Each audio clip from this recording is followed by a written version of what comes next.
Believe me or not, but this one is a hidden paradise just 2 hours away from Udaipur.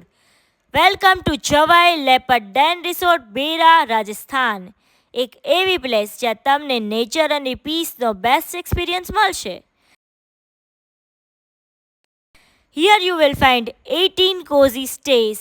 Yes, sweet સ્ટેન્ડ્સથી લઈને luxurious tents, cottages with best vibes, swimming pool બધું જ અહીંયા છે. અને હા, famous leopard safari તો મસ્ત છે. Morning views with mountains and leopards, evenings with peaceful vibes and sky full of stars. Jawai એક એવું પ્લેસ છે જ્યાં એડવેન્ચર, પીસ એન્ડ બ્યુટી બધું જ એક સાથે મળે છે. ટ્રુલી એક wild life lovers dream stay છે. સો નેક્સ્ટ ટાઈમ રાજસ્થાન જતા હોય ને તો must visit this place. Bookings માટે સ્ક્રીન પર આપેલા નંબર પર અત્યારે જ કોન્ટેક્ટ કરો.